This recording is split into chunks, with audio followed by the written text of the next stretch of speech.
चलिए दोस्तों, बढ़ाते हैं डिस्कशन को आगे। मॉडिफाइड रेट्रोस्पेक्टिव अप्रोच की बात करेंगे। और मॉडिफाइड रेट्रोस्पेक्टिव अप्रोच जो है ये बेसिकली हमें क्या सिखाती है। तो इसमें क्या होता है दोस्तों, हमें कुछ और थोड़ा सा कंसेशन वगैरह मिल जाएगा। और किस प्रकार से हम इसकी प्रैक्टिकल वर्किंग को समझेंगे, कैसे सेम क्वेश्चन को हम फुल रेट्रोस्पेक्टिव की बजाय मॉडिफाइड रेट्रोस्पेक्टिव अप्रोच से करेंगे। और इसमें भी बता देता हूँ, मॉडिफाइड रेट्रोस्पेक्टिव अप्रोच में भी आपको दो दो वर्किंग स्टाइल जो है वो देखने को मिलेगी। मतलब इसमें भी एक प्रकार से आपका फर्स्ट और सेकंड ऑल्टरनेटिव है।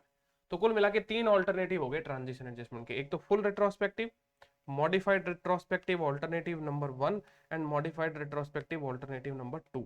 अब इन दोनों को हमको समझना है। फुल रेट्रोस्पेक्टिव तो हम समझ चुके हैं। ये क्या कहता है देखिए, मॉडिफाइड रिट्रोस्पेक्टिव अप्रोच में जो लीज आपकी पहले ऑपरेटिंग लीज क्लासिफाई की गई है उसकी बात करते हैं। When applying the modified retrospective approach, a lessee does not restate comparative figures, rather a lessee recognizes the cumulative effect of initially applying Ind AS 116 as an adjustment to the opening balance of retained earning। क्या कहा, आपको comparative figure जो है वो restate करने की दरकार नहीं है। क्यूमुलेटिव इफेक्ट करंट ईयर के ओपनिंग रिटेन अर्निंग में पास कर दे। सर ये तो गड़बड़ नहीं हो जाएगा? मतलब हम करंट ईयर की बैलेंस शीट में 116 लगाएंगे और पिछले साल का कंपैरिजन कुछ अलग ही है। जैसे देखिए 31 मार्च 2020 की बात कर लेते हैं। ये हमारा करंट ईयर है, कंपेरेटिव होगा 31 मार्च 19। तो आरओयू एसेट्स की बात करेंगे तो आरओयू एसेट्स और लीज लाइबिलिटी 31 मार्च 2020 को तो दिख जाएगा, राइट। बट बैलेंस शीट में 31 मार्च 19 को नहीं दिखेगा, ठीक है। और दूसरी बात, अगर प्रॉफिट लॉस स्टेटमेंट की बात करें तो पीएनएल स्टेटमेंट में 31 मार्च 19 को दिखेगा रेंट, जो 31 मार्च 2020 को नहीं दिखेगा। और 31 मार्च 2020 को क्या दिखेगा, interest as well as depreciation. मानते हो कि नहीं मानते इस चीज को? इंटरेस्ट दिखेगा, पिछले साल नहीं दिखेगा। इस साल डेप्रिसिएशन दिखेगा, पिछले साल नहीं दिखेगा। सर कंपैरिजन का जो कैरेक्टरिस्टिक्स है हमारा फाइनेंशियल स्टेटमेंट का, वो इससे इफेक्ट हो रहा है।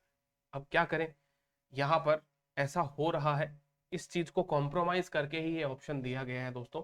तो यहां पर मैं आपको बताता हूं कि थोड़ा सा इजीनेस रहे, ट्रांजिशन थोड़ा स्मूथ हो जाए, लोगों को दिक्कत ना आए ट्रांजिशन के अंदर, इसलिए ये ऑप्शन दिया गया है स्पेसिफिकली कि आप ऐसा भी कर सकते हैं। मतलब इंड एस जो अडॉप्ट करने की बात अगर हो रही है, नया इंड एस लगाने की बात हो रही है, नया आईएफआरएस लगाने की बात हो रही है, तो कहते हैं भाई चलो आगे से आप लगा लो, पुराना तो जो हो गया सो हो गया, अब क्या ही कर सकते हैं। तो जितनी ज्यादा एग्जाम्पशन दी जा सकती है बोर्ड देने की कोशिश करता है, considering the practical scenario, real practical scenario. तो यहाँ पे देखिए क्या एग्जाम्पशन दी गई है कि 31 मार्च 2020 को ही लगा दीजिए स्टैंडर्ड, 31 मार्च 19 को इसको लगाने की दरकार नहीं है। बिकॉज हमारे लिए दोस्तों क्वेश्चन एक है, एक क्वेश्चन को सॉल्व करना कोई बड़ी बात नहीं है। बट रियल लाइफ के अंदर बहुत फ्रीक्वेंसी में अगर लीज अग्रीमेंट होते हैं, बैलेंस शीट बहुत ज्यादा इंपैक्ट हो जाती है, तो फिर बाद में उन सारी चीजों की डिटेल खंगालना ना बड़ा एक मुश्किल टास्क हो जाता है एंटिटीज के लिए। तो थोड़ी सी एग्जाम्पशन यहाँ पे दी गई है कि 31 मार्च 2020 को ही आप सारा का सारा एडजस्टमेंट पास करें, और 1 अप्रैल 2019 को यानी स्टार्ट हो रहा है जब से ये फाइनेंशियल ईयर, उस दिन आप अपने रिटेन अर्निंग में एडजस्टमेंट कर दें जो भी करना है। पुराने सालों को रीस्टेट करने की जरूरत नहीं है। तो इसको हम कहते हैं मॉडिफाइड रेट्रोस्पेक्टिव अप्रोच का पहला एक एडजस्टमेंट जो आपको मैंने बताया। और इसमें और क्या क्या बातें हैं देखिए, for lease previously classified as operating lease, जो कि इंड एस 17 था, और ट्रेडिशनल एएस वाले जमाने में हो तो एएस 19 था। So a lessee recognises a lease liability measured at the present value of the remaining lease payment. देखिए इस चीज को अंडरलाइन करिए, present value of the remaining lease payments discounted using the lessee's incremental borrowing rate. और इसको बहुत ध्यान से समझिएगा, at the date of initial application, जब आप लगा रहे हो। यानी यहां पर दूसरा एग्जाम्पशन आपको यहां पे मिलता है कि ओरिजिनल डिस्काउंट रेट की जरूरत नहीं है। जब इंड एस लगा रहे हो उस दिन की डिस्काउंट रेट ले लो। इसका मतलब इंड एस में लगा रहा हूं कब? 1/4/2019 को इंड एस लगा रहा हूं, जिसकी फर्स्ट रिपोर्टिंग 31 मार्च 2020 को होगी। दैट मीन्स 1 अप्रैल 19 को जो डिस्काउंट रेट चल रही है बाजार में, वो डिस्काउंट रेट से आप अपना क्वेश्चन सॉल्व कर सकते हैं। अच्छा, तो सर डिस्काउंट रेट भी ओरिजिनल की दरकार नहीं पड़ेगी? हाँ, ये वाली बात होती है इसके अंदर। और फिर बाद में कहता है कि जो लेसी है ना, वो अपने आरओयू एसेट्स को कैसे मेजर करेगा? लीज बाय लीज बेसिस पे। इसमें आता है modified retrospective approach alternative number 1। और इसमें आपको देखिए, इन्होंने और नहीं लिखा क्या? कहाँ है? हाँ देखिए, यहां पे लिखा हुआ है और। ये हो गया आपका मॉडिफाइड रेट्रोस्पेक्टिव अप्रोच का ऑल्टरनेटिव नंबर 2। ऑल्टरनेटिव 1 क्या कहता है? ऑल्टरनेटिव 1 कहता है कि आरओयू का मेजरमेंट कैसे करेंगे आप? कहता है it's carrying amount as if Ind AS 116 had always been applied since the commencement date, but using a discount rate based on the lessee's incremental borrowing rate at the date of initial application। यानी discount rate तो आपको आज वाली लेनी है, लेकिन carrying value निकालते समय आरओयू का मेजरमेंट वैसे ही करना है कि शुरुआत से ही इंड एस 116 लगाया गया। सर ये लोग क्या है, इनकंसिस्टेंसी नहीं कर रहे क्या ये लोग? कहते हैं कि इस बार पिछली बार का रीस्टेट मत करो, लीज लायबिलिटी आज वाली बुक कर लो और आरओयू एसेट्स को तो ओरिजिनल पे बुक करके आओ। तो देखिए दोस्तों, आरओयू एसेट्स क्या होता है ना, आरओयू एसेट्स एक ऐसी चीज होती है जो एक बार स्टार्टिंग में जो बुक हो जाता है, फिर बाद में वो धीरे धीरे स्ट्रेट लाइन करके अमोर्टाइज हो जाता है, ज्यादा उसमें चेंजेस होते नहीं है। तो यहाँ पे आरओयू का जो कॉन्सेप्ट है, राइट ऑफ यूज का जो कॉन्सेप्ट है, उसको मेजर करने के लिए इन्होंने पहला ऑल्टरनेटिव दिया कि शुरुआत से ही काम करते हुए आओ। और दूसरा ऑल्टरनेटिव क्या कहते हैं कि कहते हैं कि देखो an amount equal to the lease liability के बराबर आप आरओयू एसेट्स को रिकॉग्नाइज करो, adjusted for previously recognised prepaid और अक्रूड लीज पेमेंट। यदि कोई आपका पहले से रिकॉग्नाइज्ड प्रीपेड या कोई अक्रूड लीज पेमेंट है, उनको ध्यान में रखते हुए आपको आज जो भी लीज लायबिलिटी आएगी उसके बराबर आरओयू एसेट्स को बुक कर देना है। सर समझ नहीं आया, ये आरओयू एसेट्स का दोबारा बताओ। तो देखिए दोस्तों, समझ में अपन क्वेश्चन करेंगे तो डेफिनेटली आ ही जाएगा, उसमें तो कोई दो राया है नहीं। बट एक बार के लिए आप समझ लीजिए कि इस मॉडिफाइड रिट्रोस्पेक्टिव अप्रोच में मेन हाईलाइट जो है वो क्या बन रही है, मेन चीज जो है वो क्या है?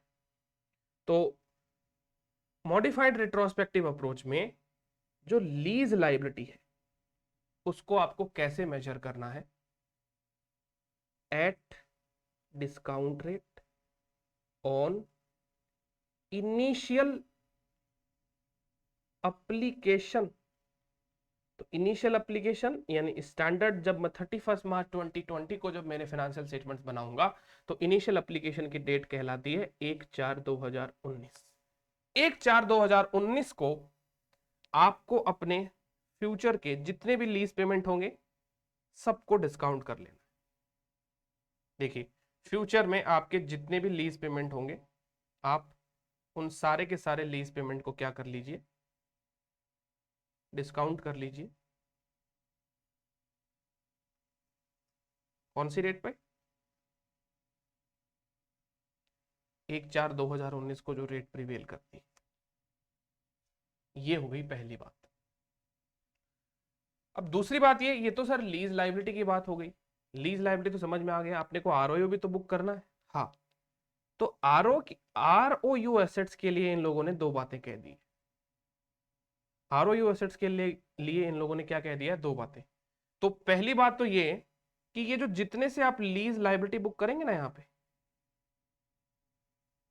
इसी से आप आरओयू एसेट्स बुक कर लीजिए। तो ROU assets equal to present value of lease liability, है ना? ROU assets equal to present value of lease liability. एक तो ये जिसमें कोई दिक्कत ही नहीं है, एकदम खतरनाक ही एग्जाम्पशन मिल गई कि बस आज की लीज लायबिलिटी जो आ रही है उसी पे आरओयू एसेट्स बुक कर लो, ठीक है। और मेहनत वाला काम क्या है? दूसरा ये है आपका मॉडिफाइड रेट्रोस्पेक्टिव अप्रोच में ऑल्टरनेटिव नंबर 2। ऑल्टरनेटिव नंबर 1 क्या है? उसमें थोड़ी मेहनत कर लो कि आरओयू एसेट्स को आप कैसे बुक करेंगे। Had Ind AS 116 applied from the very first day, but considering the discount rate as on 1 अप्रैल 19, यानी इनिशियल एप्लीकेशन वाले दिन जो डिस्काउंट रेट है उसके बेसिस पे आरओयू को मेजर करेंगे। तो आपको क्या करना है, टोटल जो भी लीज टर्म है आपकी,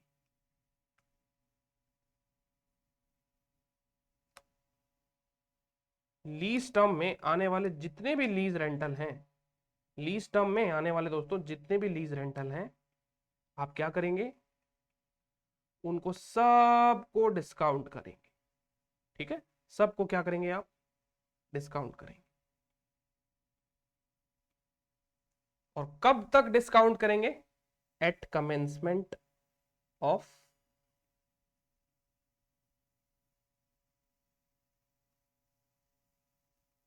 लीज कॉन्ट्रैक्ट, एट कौन सी डेट पे, applicable on initial application date. तो उस दिन आपका जो भी आरओयू एसेट्स होना चाहिए था बुक में, उसको फिर आप क्या करेंगे, लेट्स से कि आपका इनिशियल एप्लीकेशन डेट यहां पे आ रहा है, तो एक बार आप आरओयू एसेट्स को यहाँ पे बुक कर लेंगे कि भाई आरओयू एसेट्स इस दिन इतना होना चाहिए था, फिर उस पर डेप्रीशिएशन लगाएंगे, फिर डेप्रीशिएशन लगाएंगे, है ना। ऐसे डेप्रीशिएशन लगाते लगाते आरओयू एसेट्स की यहाँ पे जो भी वैल्यू आ रही है आप उसे इनकॉर्पोरेट कर लेंगे। अच्छा, अब समझ में आ गई सर बात सारी की सारी, है ना। तो इसको देखो दोस्तों, लिखने की कोई दरकार नहीं है, लिखा हुआ है अपने स्टडी मटेरियल में, समझना इंपॉर्टेंट है। ये सारी की सारी चीजें बस मैं आपको समझाने के लिए बताई है, आप ये इसको ना भी लिखोगे तो चलेगा, है ना। तो लिखने पे ध्यान मत दो, समझने पे ही फोकस करो। तो ये हो गया आपका मॉडिफाइड रेट्रोस्पेक्टिव अप्रोच, दोनों अल्टरनेटिव बता दिए। अब चलो इसको प्रैक्टिकली अप्लाई कर लेते हैं, वही वाला क्वेश्चन है ये रहा। सेकंड अप्रोच से करना है इसको, अल्टरनेटिव 2 से। तो लगा दीजिए हेडिंग,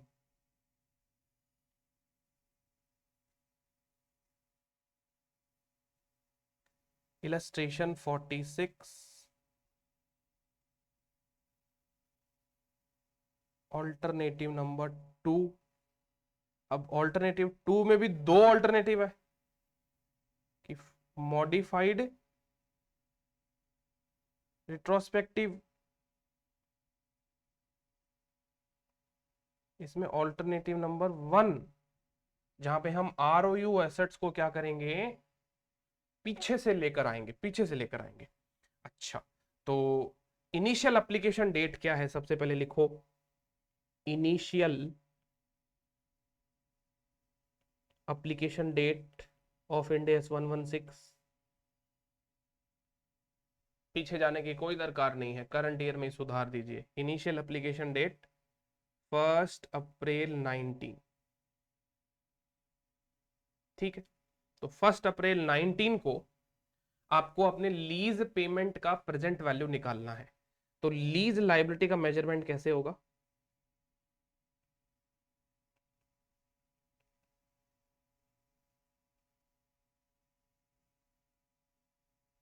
लीज लायबिलिटी का मेजरमेंट होगा, 2 लाख रुपए मुझे देने हैं ना, 2 लाख का रेंट देना है मुझे 31 मार्च 2020 को, और डिस्काउंट रेट इनिशियल एप्लीकेशन के डेट वाली लेनी है। देखिए, तो 1 अप्रैल 2009 को 19 को सॉरी, डिस्काउंट रेट है 10%। तो इस क्वेश्चन में मॉडिफाइड रेट्रोस्पेक्टिव अप्रोच में 12% मत लीजिएगा, गलत हो जाएगा, है ना। क्योंकि 12% तो आपकी तब की रेट है, यहाँ पे आपको एग्जाम्शन दी गई है क्योंकि तब की रेट पता नहीं आप निकाल पाओ ना निकाल पाओ, बहुत पुराना जमाना, बात पुराना समय हो गया, तो वहां तक ट्रेस करना बहुत सारे लफड़े होते हैं, तो उनको एग्जाम्शन दिया गया स्टैंडर्ड के द्वारा, तो कहता है आज वाली ले लो डिस्काउंट रेट, आज वाली ले लो, क्या ही फर्क पड़ता है, लाइबिलिटी तो सही वैल्यू पे बुक हो जाएगी considering the today's discount rate, और आपकी एकदम सही तरीके से बुक होगी। 2 लाख रुपए आपको 1 साल बाद देने हैं, डिस्काउंट रेट है 10%, तो 1.10, ज्यादा काम नहीं दिया इंस्टीट्यूट ने अपने को, हो जाएगा फटाफट से। ये हो गया 181818, 181818, यानी जो 2 लाख रुपए मुझे देने हैं कब, 1 साल बाद में, उसकी प्रेजेंट वैल्यू जो आती है वो आती है 181818, यानी मुझे लीज लाइबिलिटी तो 181818 पे बुक कर देनी चाहिए। What about R O U assets? तो ऑल्टरनेटिव वन में हम आर ओ यू एसेट्स को क्या करते हैं दोस्तों, आर ओ यू एसेट्स को हम इस प्रकार से बुक करते हैं कि had Ind AS 116 applied from the very first date. तो भाई वो दिक्कत तो वही वाली बात हो गई सर, अब ये काम तो आपने सारा वही करवाना है। देखिए आर ओ यू एसेट्स की अगर अपन बात करें,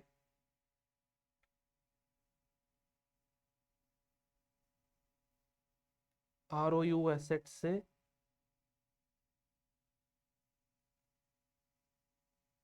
बैलेंस ऑन 1/4/2019, तो इसके लिए मुझे करना क्या पड़ेगा, वही बात है, 2017 पर जाकर मैं वर्किंग करूंगा, लेकिन रेट आज वाली ले लूंगा, तो पुरानी जो रेट है वो ढूंढने की मशक्कत नहीं करनी है। तो वही बात, 17-18 में पहला 2 लाख रुपया, इसका तो प्रेजेंट वैल्यू निकाला था ना अपन ने, है ना। देखिए 2 लाख, 2 लाख और 2 लाख, ये अमाउंट आपको देना है।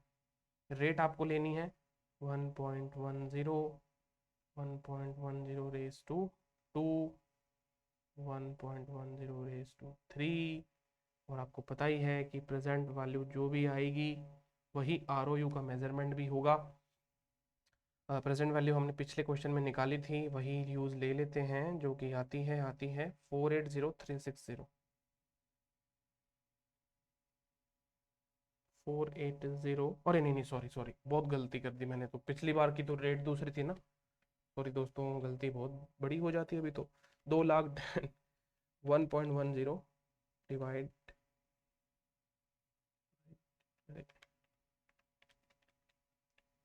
3 जीटी, पिछली बार तो रेट 12% थी, वो अमाउंट ले लेते तो बड़ी गलती हो जाती। 497,370 निकालनी ही पड़ेगी, 497,370। तो ये मेरी लीज लाइबिलिटी 10% के ऊपर होती ऑन 1 अप्रैल 2017, ठीक है। 1/4/2017 को यही मेरी लीज लाइबिलिटी होती और यही मेरा आर ओ यू एसेट्स होता, अगर इंड एस 116 में पहले से ही लगाता तो अब मुझे क्या करना है, ये आर ओ यू एसेट्स को डेप्रिशिएट करना है।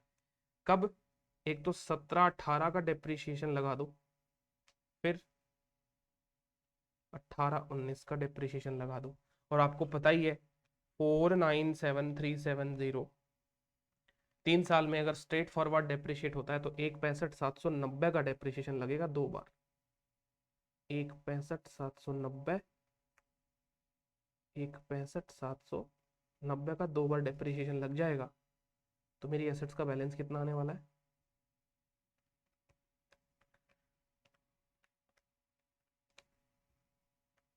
एक अच्छा 1,65,790 ही तो आएगा, 165,790, क्योंकि लास्ट बैलेंस यही बचेगा। अच्छा, तो 165,790 आर ओ यू एसेट्स का अब मेरे पास में बैलेंस आ गया, कब, 1 अप्रैल 2019 को, 1 अप्रैल 2019 को ये बैलेंस आ गया। तो इसको हम कहते हैं मॉडिफाइड रिट्रोस्पेक्टिव अप्रोच का ऑल्टरनेटिव नंबर 1, जिसके हिसाब से हम हमारे अकाउंट्स में क्या एंट्री पास कर देंगे, आर ओ यू एसेट्स को बुक कर देंगे,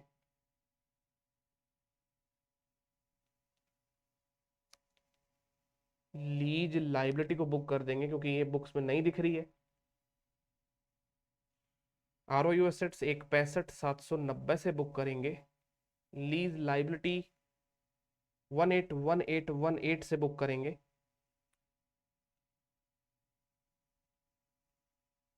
ठीक है। और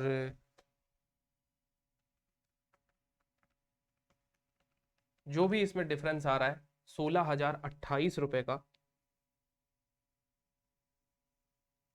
इसको हम ओपनिंग रिटेन अर्निंग से चार्ज कर देंगे। ओपनिंग रिटेन अर्निंग से क्या कर देंगे दोस्तों, चार्ज कर देंगे। हो गया अपना ट्रांजिशन। इसको हम कहते हैं मॉडिफाइड रिट्रोस्पेक्टिव अप्रोच में फर्स्ट ऑल्टरनेटिव से ट्रांजिशन होगा। वो इस प्रकार होगा कि आपकी बैलेंस शीट में वो लाइबिलिटी लेकर आएगा इतने रुपए से, बैलेंस शीट में असेट्स लेकर आएगा इतने रुपए से, बैलेंस शीट मैच नहीं होगी तो जो भी क्यूमुलेटिव इफेक्ट है ओपनिंग रिटेन अर्निंग में डाल के खत्म। सिंपल सी बात, आगे ना बात समझ में। तो ये 16,028 रुपए का बर्डन आपके रिटेन्ड अर्निंग के अंदर इस प्रकार से होगा। ये था आपका मॉडिफाइड रिट्रोस्पेक्टिव अप्रोच का ऑल्टरनेटिव नंबर 1। और ड्यूरिंग द ईयर 1920 क्या अकाउंटिंग एंट्री पास होगी, 1920। अब फ्रेश काम कर लेंगे भाई, 1920 को ओपनिंग 1/4/2019 को ये एंट्री पास होगी, और 1920 के एंड में, ड्यूरिंग द ईयर क्यों बोलूं मैं, इसको एंड भी बोल सकता हूं क्योंकि क्लोजिंग एंट्री जब तक क्वार्टरली फाइनेंशियल स्टेटमेंट्स नहीं बनाने लास्ट में ही देते हैं अपने लोग। तो 31 मार्च 2020 को मैं एक तो चार्ज करूंगा डेप्रीशिएशन टू आरओयू एसेट्स, दूसरा इंटरेस्ट या finance cost to lease liability. ठीक है, तो लीज लाइबिलिटी है मेरी 181818, 10% ही है ना डिस्काउंट रेट, तो 18182।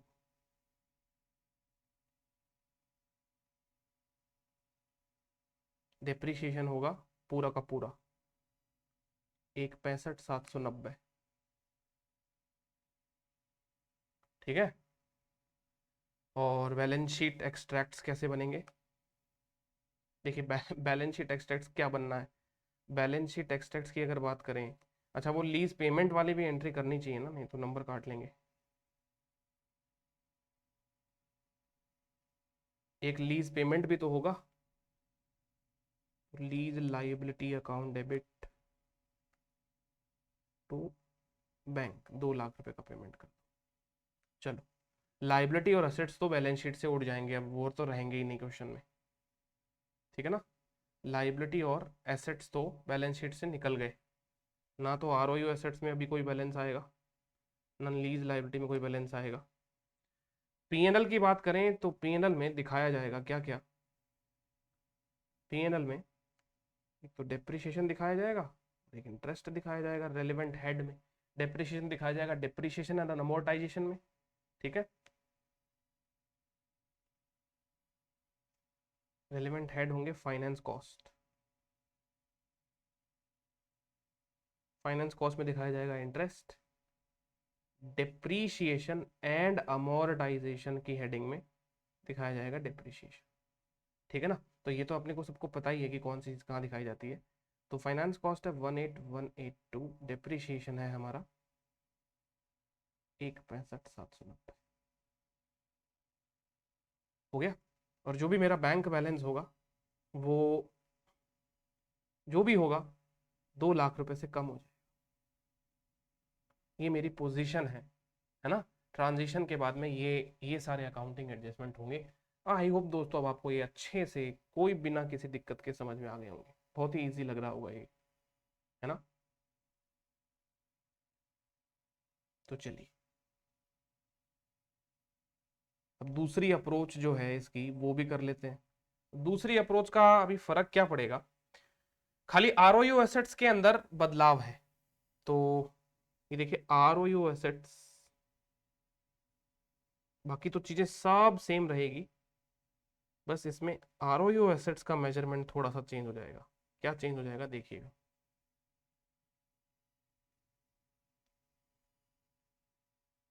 मॉडिफाइड रिट्रोस्पेक्टिव अप्रोच का ऑल्टरनेटिव नंबर 2, ये सिर्फ आरओयू एसेट्स के ऊपर इंपैक्ट डालता है। आरओयू का मेजरमेंट कैसे होगा, आरओयू एसेट्स shall be measured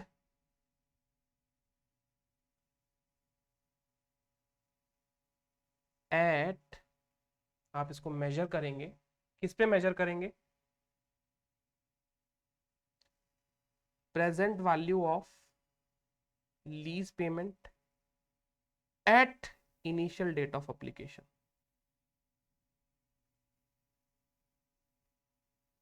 बस हो गया काम। अरे सर ये तो बहुत इजी है। अच्छा इजी के लिए तो वो लोगों ने दिया है ना ये सारे बेनिफिट कि इजी हो जाए सबके लिए। तो देखिए अब सेट ऑफ जर्नल एंट्रीज को मॉडिफाई कर देता हूं।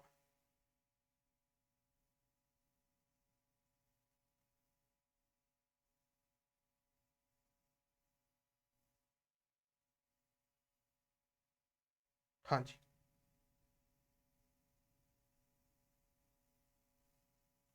तो आरओयू का मेजरमेंट हो जाएगा आरओयू एसेट्स इक्वल टू जो मेरी लीज लाइबिलिटी आ रही है 181818 तो आरओयू एसेट्स का भी मेजरमेंट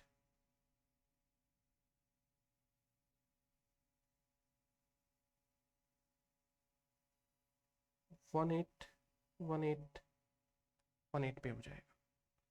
ओपनिंग रिटेन अर्निंग के अंदर आपको अभी कुछ करने की दरकार नहीं है। आगे ना बात समझ में। अब डिप्रिशिएशन जो है वो अलग अमाउंट से बुक होगा ना, क्योंकि जब आरओयू एसेट्स 1818 पे बुक हुआ है और अब इसकी लाइफ क्या है, रिमेनिंग लाइफ क्या है, 1 साल। तो 1 साल में डिप्रिशिएट करना तो पूरा उड़ जाएगा ये तो 181818 पूरा उड़ा दो इसको। उड़ा दिया सर। इंटरेस्ट की बात करें तो इंटरेस्ट 1818 पे 10% लगने वाला है, तो इंटरेस्ट बिल्कुल सही है। लीज लाइबिलिटी का पेमेंट 2 लाख बिल्कुल सही है। बैलेंस शीट में ये सब कुछ भी नहीं आएगा। लीज लाइबिलिटी गायब, आरओयू गायब, बैंक से 2 लाख रुपए कम। पीएनएल में फाइनेंस कॉस्ट 1818 है, बस डिप्रिसिएशन का अमाउंट चेंज हो जाएगा। क्या हो जाएगा 1818 ये लीजिए सर। इसको हम कहते हैं modified retrospective approach. I hope समझ में आ गई होगी ना बात आपको, है ना। अब इसको चेक कर लीजिए मॉडिफाइड रेट्रोस्पेक्टिव अप्रोच के आंसर को। मॉडिफाइड रेट्रोस्पेक्टिव अप्रोच आपका ऑल्टरनेटिव नंबर 1। तो पहले इन्होंने बताया है, पूरा एक्सप्लेन कर दिया कि क्या क्या करना चाहिए। फिर बाद में वही है, 2 लाख को डिस्काउंट कर लिया। फिर लीज लाइबिलिटी 18 पे इसके 10% ब्याज लगा दिया। और आरओयू एसेट्स का शेड्यूल जो है वो इन्होंने तैयार किया है। तो इनके हिसाब से इसका बैलेंस आता है 165,790, है ना। 165,790 का बैलेंस आ रहा है।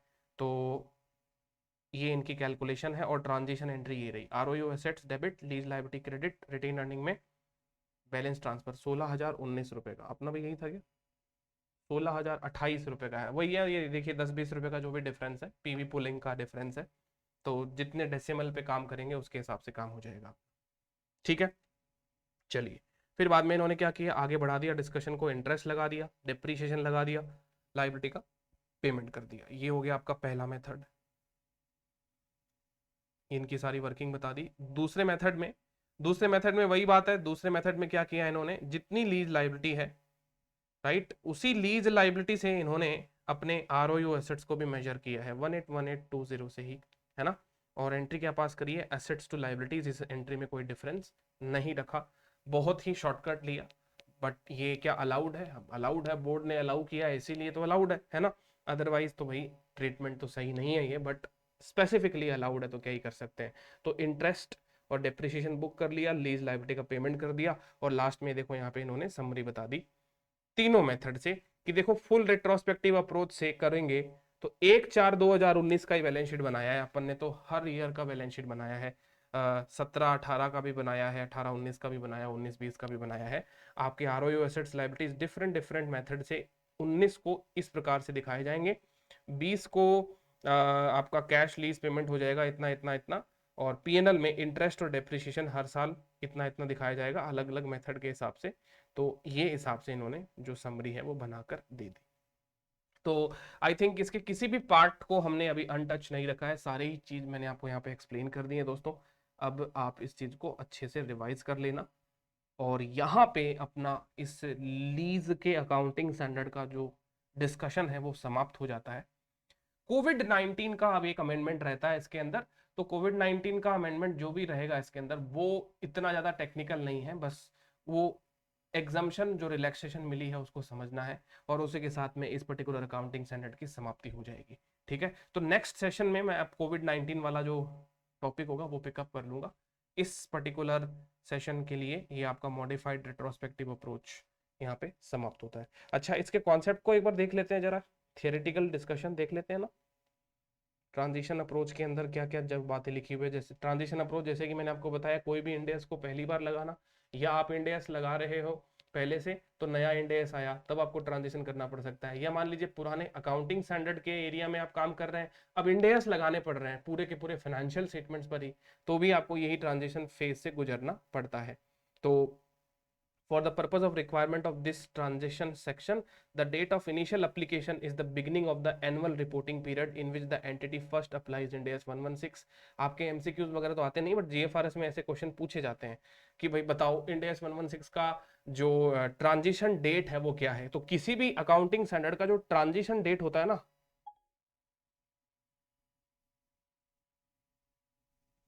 किसी भी अकाउंटिंग स्टैंडर्ड का जो ट्रांजिशन डेट होता है, इनिशियल एप्लीकेशन डेट,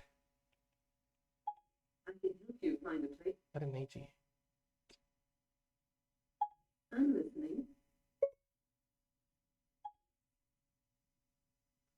हाँ, किसी भी ट्रांजिशन सॉरी किसी भी अकाउंटिंग स्टैंडर्ड का इनिशियल एप्लीकेशन जो डेट होता है वो क्या होता है, उसका जो फर्स्ट रिपोर्टिंग पीरियड है उसका पहला दिन। यानी वैसे तो स्टैंडर्ड में लिखा हुआ ही आता है कि 1 अप्रैल 2019 से स्टार्ट होने वाले सभी अकाउंटिंग ईयर्स के लिए ये इंड एस जो है वो एप्लीकेबल हो जाएगा, है ना। तो 1 अप्रैल 19 को जब हम काम करेंगे, तो 1 अप्रैल 19 को जब हम इनिशियल एंट्रीज पास करेंगे, जो एडजस्टमेंट लेकर आएंगे बुक्स में, उसकी पहली रिपोर्टिंग 31 मार्च 20 को होगी, है ना। उसकी पहली रिपोर्टिंग क्या होगी, 31 मार्च 2020 को। दैट मीन्स कि जब पहली रिपोर्टिंग की दिन होती है, फर्स्ट बैलेंस शीट में जब वो चीजें रिपोर्ट होगी, तब उस पर्टिकुलर ईयर का पहला दिन जो होता है वो ट्रांजिशन डेट कहलाता है। और ट्रांजिशन डेट हर इंडेक्स की डिफाइन होती है उसके स्टार्टिंग के स्कोप के अंदर ही, ठीक है। तो ये वाली बात हो गई। डेफिनेशन ऑफ ए लीज, अब इसके बारे में अपन क्या ही बात करें दोस्तों, डेफिनेशन ऑफ ए लीज में तो आप सब लोगों ने पीएचडी कर ही ली है। इंडेस 116 के हिसाब से लीज लीज के बारे में हम सारी बातें कर चुके हैं, लेकिन इंडेस 17 के अंदर ये कुछ अलग अलग चीजें थी, ऑपरेटिंग लीज, फाइनेंस लीज, वैसे वैसे क्लासीफाई हुआ करता था। तो वही बात है, दो अलग अलग गैप हो गए, दोनों में सामंजस्य आपको बिठाना पड़ेगा, तो उसके लिए ही ये ट्रांजिशन जो है वो आता है। अब ये सबसे पहले ट्रांजिशन ऑप्शन इन्होंने दो अप्रोच बताई, फुल रेट्रोस्पेक्टिव और मॉडिफाइड रेट्रोस्पेक्टिव। फुल रेट्रोस्पेक्टिव की ये थ्योरी आप पढ़ लीजिएगा और मॉडिफाइड रेट्रोस्पेक्टिव की थ्योरी पढ़ लीजिएगा, आपको बिल्कुल भी इसमें कुछ अलग से कुछ देखने को नहीं मिलेगा। हमने इसका प्रैक्टिकल एप्लीकेशन भी कर लिया है, तो ये वाली बात भी हमारी यहाँ पे समाप्त हो जाती है। मॉडिफाइड रेट्रोस्पेक्टिव अप्रोच आज हमने पढ़ लिया है। अच्छा, इसके अलावा ये कुछ और बातें हैं जो अपने को यहाँ पे से पढ़ लेनी है कि lessee applies Ind AS 36 to ROU assets at the date of initial application unless the lessee applies the practical expedient for onerous leases as discussed below। तो आपको Ind AS 36 भी लगाना पड़ेगा, अगर कल को इम्पेयर हो रहे हैं ROU assets तो उसको बुक्स में लाने के साथ साथ आपको उसको इम्पेयर भी करना पड़ेगा। अगर ROU assets में ताकत नहीं है, फालतू का ही ROU assets पड़ा हुआ है जबकि उसकी वैल्यूएशन काम की नहीं है। सो a lessee is not required to make adjustment on transition for lease of low value assets which is one of the recognition exemptions under 116 as discussed earlier। तो यहाँ पर देखिए, जब आप ट्रांजिशन करेंगे तो लो वैल्यू एसेट्स के बारे में हम लोगों ने पढ़ रखा था ना पहले, कि लो वैल्यू एसेट्स का एग्जाम्पशन क्या होता है। लो वैल्यू एसेट्स के अंदर हम लोग क्या करते हैं, उन चीजों को बुक्स में दिखाते नहीं है, लीज के रूप में नहीं दिखाते हैं। बट मान लीजिए यहां पर आपने लो वैल्यू एसेट्स का यदि कोई एग्जाम्पशन लिया है, तो उसके रिगार्डिंग आपको क्या करना है, उसके रिगार्डिंग आपको देखिए दोस्तों क्या करना होता है कि जैसे सपोज करो कि पुराने जमाने में या पुराने अकाउंटिंग स्टैंडर्ड के हिसाब से ऐसे कोई लो वैल्यू का एग्जाम्पशन वगैरह था नहीं, तो उस परिस्थितियों में अपने लोग क्या करते थे, लीज की अकाउंटिंग करते थे कि नहीं करते थे, मतलब बुक्स के अंदर एसेट्स को बुक करते थे कि नहीं करते थे, फाइनेंस लीज होता था तो क्या होता था, ऑपरेटिंग लीज होता था तो क्या होता था, ये सारी बातें यहाँ पर आपको देखने को मिलेगी। तो इसका एग्जैक्ट मीनिंग जो है वो मैं आपको बताता हूँ दोस्तों। हाँ जी, तो देखिए इसका एग्जैक्ट मीनिंग क्या है। मान लीजिए पुराने जमाने में आप ऑपरेटिंग लीज के ऊपर कोई लो वैल्यू एसेट्स वगैरह लेके रखे हैं, तो पुराने जमाने में जब आपने ऑपरेटिंग लीज पे लिया होगा तो जाहिर सी बात है आपने उन एसेट्स को बुक्स में नहीं दिखाया होगा, ठीक है। अब नए जमाने में, नए इंड AS 116 के हिसाब से लो वैल्यू एसेट्स की एग्जाम्पशन लेने के लिए आप एलिजिबल है। तो जब आप लो वैल्यू एसेट्स की एग्जाम्पशन लेने के लिए एलिजिबल है तो उसके ट्रांजिशन का क्या एडजस्टमेंट करेंगे? कोई एडजस्टमेंट नहीं करेंगे, क्योंकि you are not required to book ROU assets as well as lease liability with respect to low value assets. तो इसके लिए आपको कोई एडजस्टमेंट की रिक्वायरमेंट ही नहीं है। तो lessee is not required to make adjustment on transition, मतलब आपको कोई एडजस्टमेंट नहीं करना। रीजन क्या है ना करने के पीछे? अरे क्योंकि सर लो वैल्यू एसेट्स है ना, तो उसका कोई एडजस्टमेंट करने की दरकार नहीं पड़ेगी। तो ये एफ पॉइंट बना रखे हैं। अब ये तो सबको डीम्ड प्रोविजन है, ये तो सबको ही पता है कि जब लो वैल्यू की एग्जाम्पशन होगी तो इसका कुछ करना नहीं है। बट वही बात है दोस्तों, ये सारे प्रोविजन की डिस्क्लोजर रिक्वायरमेंट बढ़ेंगे। ये जो भी काम आप कर रहे हैं या नहीं कर रहे हैं, बुक हो रही है, लीज बुक नहीं हो रही है, कौन सी अप्रोच से आप ट्रांजिशन कर रहे हैं, सब चीजों का डिस्क्लोजर करना पड़ेगा, है ना। Additionally, a lessee is also permitted to apply the following practical expedients to leases previously classified as operating leases when applying modified retrospective approach on a lease by lease basis discount rate। तो practical expedient क्या है दोस्तों? Practical expedient में आपको एक राहत मिलती है, रिलैक्सेशन मिलता है। तो डिस्काउंट रेट आप कौन से लगा लेंगे? आप वो डिस्काउंट रेट लगा लेंगे, apply a single discount rate to a portfolio of leases with reasonably similar characteristics. हर एक लीज बाय लीज बेसिस पर डिस्काउंट रेट अलग अलग ढूंढने की जरूरत नहीं है।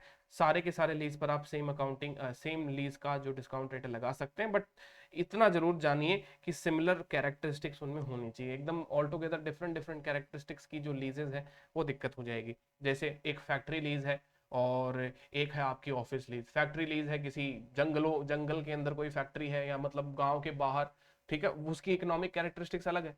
और मुंबई में ऑफिस है तो मुंबई की जो रियल एस्टेट जो इकोनॉमिक एनवायरनमेंट है वो एकदम अलग होता है। तो वो दो अलग अलग चीजें हो गई, तो दोनों अलग अलग चीजें हो जाती है इतनी, तब तो एक रेट यूज नहीं लेना चाहिए, अदरवाइज आप एक रेट यूज लेके काम कर सकते हैं। ओनरस कॉन्ट्रैक्ट, जहां पे आपको पता है कि रेवेन्यू जो है अब आएगी नहीं और कॉस्ट ही कॉस्ट आएगी, इसको हम ओनरस कॉन्ट्रैक्ट कहते हैं। खर्चा ही खर्चा लगेगा। जैसे मान लीजिए आपने लीज के ऊपर कोई कॉन्ट्रैक्ट ऐसा कर लिया अब जिससे रेवेन्यू जनरेट नहीं होगी। जैसे मान लीजिए कोई प्रोडक्ट बना रहे हो, प्रोडक्ट बैन कर दिया सरकार ने, प्रोडक्ट बैन कर दिया सरकार ने, बोले नहीं बेचना ये प्रोडक्ट, ठीक है, बंद करो। तो अब कॉन्ट्रैक्ट तो लीज का है, लीज का पेमेंट तो देना ही पड़ेगा। तो इस प्रकार में आपका जो लीज का जो कॉन्ट्रैक्ट होता है समटाइम्स क्या होता है, ओनरस हो जाता है। तो ऐसे कंडीशन में क्या करेंगे? Rely on its assessment of whether lease are onerous by applying Ind AS number 37। तो आपको इसके हिसाब से अपने कॉन्ट्रैक्ट को, ROU एसेट्स को अगर कोई इंपेयरमेंट वगैरह वगैरह करना है तो उसका कोई प्रोविजन आप बनाएं। तो इस प्रकार से ओनरस कॉन्ट्रैक्ट का कंसिडरेशन ध्यान में रखें। शॉर्ट टर्म लीजेस जो आपको पता ही है, दो एग्जाम्पशन मिलती है, शॉर्ट टर्म और लो वैल्यू। तो लो वैल्यू ऊपर बात हुई कि शॉर्ट टर्म के लिए आपको रिकॉग्निशन करने की कोई दरकार नहीं है जिसकी टर्म जो है वो 12 महीने से कम कम हो। If this election is taken, these leases are accounted for as short term leases. Initial direct cost आपको पता ही है कि इनिशियल डायरेक्ट कॉस्ट हम ROU में कैपिटलाइज करते थे, but exclude initial direct cost from the measurement of ROU assets at the date of initial application. तो आप ये एग्जाम्पशन ले सकते हैं क्योंकि इनिशियल डायरेक्ट कॉस्ट उस समय ऑपरेटिंग लीजेस में हम लोग तो जब असेट ही बुक नहीं करते थे तो IDC कैपिटलाइज का तो कोई क्वेश्चन ही नहीं आता। उस समय एक्सपेंस ऑफ कर दिया होगा, उस समय जिस समय ये हुआ था उसी समय एक्सपेंस ऑफ कर दिया। तो बोलता है कि यार आप छोड़ो, कर दिया, अभी मत ध्यान रखो इसको, है ना। इनिशियल डायरेक्ट कॉस्ट पिछली जब भी आपने लगाई थी तब PNL में डाल दी, बहुत बढ़िया बात है। अब इन चीजों के ऊपर ध्यान मत दो। हिंड साइट मतलब आप इवैल्यूएट करें अपने लीज कॉन्ट्रैक्ट्स को कि होने के बाद में क्या क्या हुआ। तो use hindsight such as determining the lease term for leases that contain options. तो ये सारी बातें आपको ध्यान रखनी पड़ती है। Ind AS 116 is silent on as to how a lessee would separate and allocate lease and non-lease components of a contract upon transition when the modified retrospective approach is adopted. So lessee could allocate the consideration in the contract determined at lease commencement to each lease or non-lease component on the basis of the relative standalone selling price. देखिए दोस्तों, इसका मतलब यही है कि जो contract में lease और नॉन लीज कंपोनेंट होते हैं ना, उसके बारे में यहाँ पर इंड AS ने दोबारा से कुछ नहीं बताया है। तो आपको वही ओरिजिनल क्राइटेरिया लगाना है कि आप अपने टोटल कंसिडरेशन को लीज और नॉन लीज कंपोनेंट में स्प्लिट करके चलें। कल को लीज पेमेंट में मान लीजिए आप 2 लाख रुपए का पेमेंट कर रहे हो, but that 2 lakh rupees is not 100% attributable to the lease component, तो फिर बाद में उसे लीज का पेमेंट नहीं मानेंगे हम, कुछ नॉन लीज का पेमेंट मानेंगे, कुछ लीज का मानेंगे। तो जैसा क्राइटेरिया आपने पहले पढ़ा था वही आपको यहां पे भी लगाना है। जो लीज आपकी पहले से फाइनेंस लीज क्लासिफाई करी गई है, जो लीज पहले से आपकी फाइनेंस लीज क्लासिफाई करी गई है, उसके लिए बड़ी सीधी एग्जाम्पशन दे दी इन्होंने, क्योंकि अगर फाइनेंस लीज आपने क्लासिफाई करी है तो आरओयू बुक किया होगा। हाँ, उस समय हम आरओयू नहीं बोलते थे, हम एसेट्स ही बुक बोलते, एसेट्स ऑन लीज करके ऐसे डिस्क्लोजर हो जाता था उसका फाइनेंशियल्स में, और एसेट्स नाम की property plant equipment tangible intangible जो भी लीज होती थी उसके हिसाब से वो बुक हो जाती थी। तो ये स्टैंडर्ड क्या कहता है, प्रीवियस अकाउंटिंग स्टैंडर्ड के कैरिंग अमाउंट को नए अकाउंटिंग स्टैंडर्ड का कैरिंग अमाउंट बनाकर आगे का ध्यान रखो और उसको एज इट इज अडॉप्ट कर लो, प्रीवियस कैरिंग अमाउंट को अडॉप्ट कर लो। देखो क्या कहता है, फाइनेंस लीज में लीज लाइबिलिटी का क्या करेंगे, लीज लाइबिलिटी फाइनेंस लीज में बुक्स में दिख रही होगी ना, तो कहता है carrying amount of the previous lease liability immediately before the date of initial application, इसे ही आप नया इंड AS 116 का आधार मान लो। राइट ऑफ यूज क्या करेंगे, पिछला जो एसेट्स है उसी का carrying amount of the lease assets immediately before the date of. अच्छा सर, मतलब पहले की जो फाइनेंस लीज है ना उसका ट्रांजिशन बड़ा स्मूथ है, कुछ करना ही नहीं पड़ेगा, जो पुराने बैलेंस है उन्हीं को उठा के पटक दो, मतलब कुछ करना ही नहीं है। और 116 का एप्लीकेशन प्रोस्पेक्टिवली, 116 का application prospectively apply the provision of this standard to ROU assets and lease liability from the date of initial application, prospectively काम करो। तो ये तो बड़ा स्मूथ काम हो गया, इसमें तो कोई दिक्कत वाली बात ही नहीं है। हाँ, तभी तो इसका कोई क्वेश्चन नहीं है, क्वेश्चन सिर्फ इसी का है ऑपरेटिंग लीज वाला, इसमें तो क्या है एज इट इज अडॉप्ट करेंगे तो क्या ही एडजस्टमेंट होगा। ठीक है, तो कुछ प्रैक्टिकल एक्सपीडियंट है मॉडिफाइड रेट्रोस्पेक्टिव अप्रोच में आपको ध्यान रखने हैं, वो सारे के सारे अब हमने डिस्कस हो गए। तो ये हो गया अपना पूरा का पूरा ट्रांजिशन का टॉपिक समाप्त, ए टू लेकर जेड। डिस्क्लोजर्स में मैंने आपको बताया है दोस्तों, जितना भी काम किया है ना आपने उनका सबका डिस्क्लोजर आपको देना है। फुल रेट्रोस्पेक्टिव अप्रोच में आपको बताना है कि title of the Ind AS क्या है जिसकी वजह से चेंज आ रहा है, when applicable that the change in accounting policy is made in accordance with its transitional provision, इसके बारे में आपको एक नोट देना है।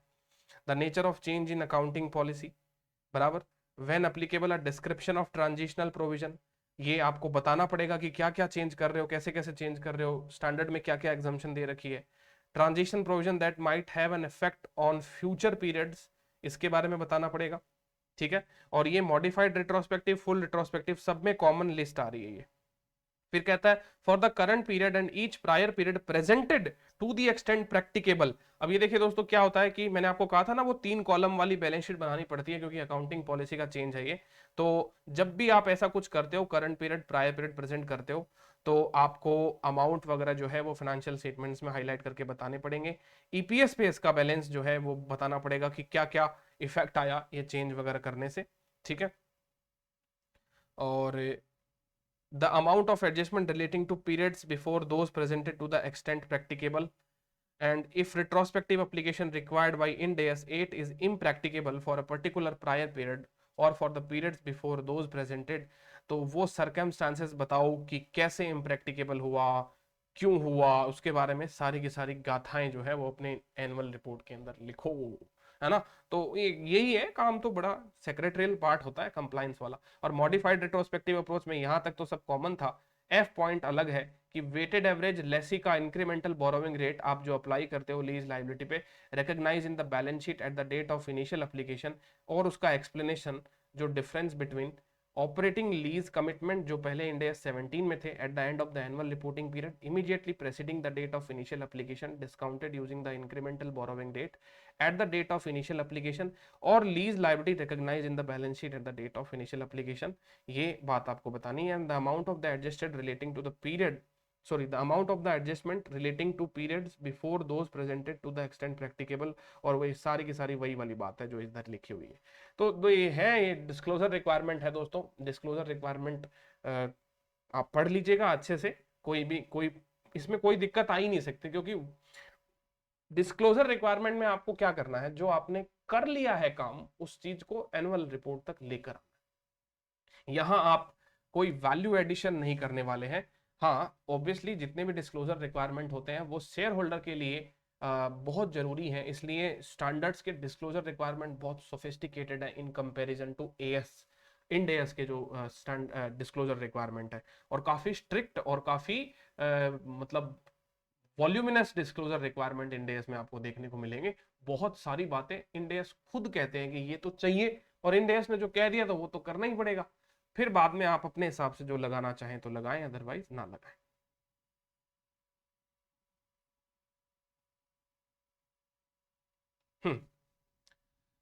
लेसर की बात करते हैं। अच्छा, लेसी के बुक्स में हुआ ये सारा। अब lessor is not required to make any adjustment on transition for leases in which it is a lessor and shall account for those lease applying Ind AS 116 from the date of initial application except in case of an intermediate lessor who shall. तो lessor को यहाँ पे देखिए क्या है, laser तो वैसे भी आपको पता है दोस्तों, लेसर को क्या है, लीज की इनकम प्राप्त होती है, और वो इनकम जो है वो फ्यूचर में उसको मिलती रहेगी। तो जब वो फ्यूचर में मिलती रहेगी तो वो फ्यूचर के अंदर इंड एस 116 लगा के काम कर लेगा, उसको एज सच कोई एडजस्टमेंट करने की दरकार नहीं पड़ेगी। बट इंटरमीडिएट लेसर है तो दिक्कत हो जाएगी, क्योंकि इंटरमीडिएट लेसर लेसी भी होता है। इंटरमीडिएट लेसर जो होता है वो लेसी भी होता है, तो इसको कुछ एडजस्टमेंट करना पड़ेगा। क्या? reassess sub leases that were classified as operating leases applying in day 17 and are ongoing at the date of initial application to determine whether each sub lease should be classified as an operating lease or a finance lease applying in day 116। तो देखिए जो भी सब lease आप आगे कर रहे हैं उसके नेचर को वापस से जांचिए इंड एस 116 के हिसाब से कि ये आपका फाइनेंस या ऑपरेटिंग लीज है कि नहीं है। And the intermediate lessor shall perform this assessment at the date of initial application on the basis of the remaining contractual terms and conditions of the head leases and sub leases at the date with reference to the ROU assets associated with the head lease and not the underlying assets। तो ये बात भी हम already कर चुके हैं। मैंने बताया था ना दोस्तों, नया कुछ सीखने को नहीं मिलेगा। एक पॉइंट बताया था मैंने आपको बहुत स्पेशल, कि जब आप फाइनेंस और ऑपरेटिंग का क्लासिफिकेशन करते हैं तो ये जो इंटरमीडिएट लेसर अकाउंटिंग क्लासिफिकेशन करता है उसका रेफरेंस जो है वो रेफरेंस क्या होना चाहिए, जो उसने एसेट आरओयू पे ले रखा है। मान लीजिए एसेट की लाइफ 100 साल है, बट मैंने उसको लीज पे लिया है 10 साल के लिए। अब 10 साल के एसेट्स को मैंने आगे 8 साल के लिए लीज पर दे दिया, 9 साल के लिए लीज पर दे दिया। तो अब मैं जो 9 साल के लिए आगे जो लीज पर दे रहा हूं उसका कंपैरिजन में ये 100 ईयर से ना करते हुए मैंने जो एसेट्स लिया है उसके रेफरेंस में करूंगा। यानी 9/10 शुड बी टेस्टेड। याद आ रहा है कि नहीं आ रहा? अभी थोड़े सेशन पहले ही किया था वो वाली बात। तो कहने का मतलब आपको नेचर जो है वो वापस से देखना पड़ेगा। ठीक है, आप अपनी इकोनॉमिक लाइफ से उसको कंपेयर मत करना, क्योंकि इकोनॉमिक लाइफ के हिसाब से फिर वो ऑपरेटिंग आएगा। 9 साल डिवाइडेड बाई 100 करोगे तो बहुत कम परसेंट है, लेकिन 9 साल डिवाइडेड बाई 10 करोगे तो 90% हो गया। तो इससे तो फिर फाइनेंस लीज क्लासिफाई हो जाएगा, बट इस वाले फॉर्मूले से ऑपरेटिंग लीज। बट ये फॉर्मूला आपको लगाना ही नहीं है, स्टैंडर्ड खुद कहता है ना।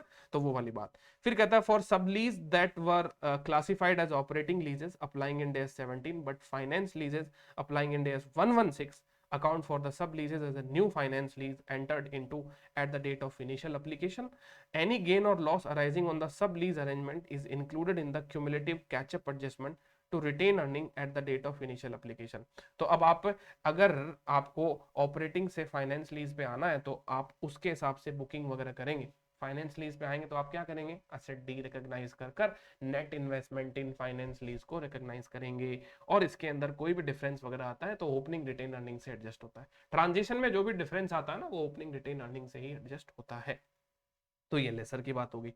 सेल और लीज बैक का क्या ट्रांजेक्शन है, ट्रांजिशन सॉरी। तो कहता है an entity shall not reassess sale और lease back transaction entered into before the date of initial application to determine whether the transfer of the underlying asset satisfies the requirements under Ind AS 115 to be accounted for as a sale, or seller lessee is prohibited from reassessing historical sale or leaseback transaction to determine whether a sale occurred in accordance with Ind AS 115। तो देखिए यहाँ पे ये एक prohibition standard नहीं बता दिया, बोला ये आपको कभी करना ही नहीं है, क्योंकि एक तो Ind AS 115 जो है ये भी नया अकाउंटिंग स्टैंडर्ड है। तो इसके हिसाब से आपको पुराने रीअसेसमेंट नहीं करने, क्योंकि पुराने अगर रीअसेसमेंट करेंगे तो बहुत ज्यादा कॉम्प्लिकेटेड हो जाता है, और स्टैंडर्ड ने साफ ही मना कर दिया कि करना ही नहीं है, किसी को भी नहीं करना। प्रोहिबिटेड वर्ड लिख दिया ना, इसका मतलब कोई भी नहीं कर पाएगा इस चीज को। आज के बाद में जो भी काम हो रहा है उसको सही करें, पुराना जो हो गया उसको रहने दे। Thus a seller lessee does not perform any retrospective adjustment to sale or lease back. अब कोई बोले नहीं नहीं सर मुझे तो करना ही है, तो कई बार स्टैंडर्ड कहता है करना है तो कर लो, लेकिन यहाँ पे प्रोहिबिशन लगा दिया तो यहाँ पे कोई सुओ मोटो भी नहीं कर पाएगा. So instead the leaseback is accounted for on transition in the following manner depending on the classification. तो क्या क्लासिफिकेशन होगा? अगर फाइनेंस लीज है और ऑपरेटिंग लीज है तो इसके अंदर देखिए क्या कहता है.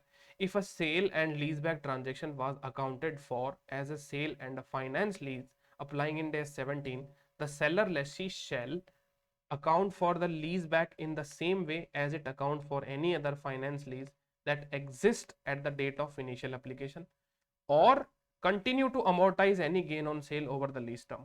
इसको पढ़ के समझ में क्या आया? समझ में ये आया कि जो पुराना अकाउंटिंग ट्रीटमेंट चल रहा था उसे ही चलने दें, आप ज्यादा दिमाग मत लगाएं. ठीक है, क्योंकि बहुत मतलब सिग्निफिकेंटली डिफरेंस है इन दोनों का ट्रीटमेंट, एस 19 का और इसका. यहाँ पे हम करेंगे तो फिर ऑल टुगेदर उस चीज को अलग से, क्योंकि सेल बुक हो गई ना, पुराने जमाने में जाके वो सेल बुक हो गई और अकाउंट सेटल हो गए, तो इन सारी चीजों को सही करना बहुत मुश्किल हो जा रहा था. इसलिए ट्रांजिशन पे बड़ा ही शॉर्टकट मारा बोर्ड ने, बोला कि भाई छोड़ो इसको, दिमाग ही मत लगाओ, खत्म कर दो, पुराना जैसे चल रहा था चलने दो, नए के हिसाब से काम करो. और यदि ऑपरेटिंग लीज है तो कहता है इफ अ सेल और lease back transaction was accounted for as a sale and operating lease applying Ind AS 17, seller lessee को क्या करना चाहिए? Account for the lease back in the same way as it account for any other operating lease that exist at the date of initial application and adjust the lease back ROU assets for any deferred gain and losses that relate to off market term recognized in the balance sheet immediately before the date of initial application. तो ये वाली बात हो गई cell और lease back के transition के लिए. Amount previously recognise in respect of business combination. अब बिजनेस कॉम्बिनेशन दोस्तों क्या है ना, ये थोड़ा सा ज्यादा, हालांकि इनमें तो 2-4 लाइन ही है, बट इसको आपको 103 के साथ में ही पढ़ाऊंगा मैं, अभी नहीं. 103 के साथ में ही इसको डिस्कस करेंगे. ये वाली चीज जो है यहाँ पे अपन बात नहीं करेंगे इसके रिगार्डिंग. चलिए, तो सारी की सारी बातें हो गई है. अब सिर्फ कोविड-19 पैंडेमिक का ये अमेंडमेंट रह गया है, ये हम कर लेंगे नेक्स्ट सेशन के अंदर. ठीक है, और फिर बाद में इंड AS 116 की समाप्ति. चलिए boys, thank you so much.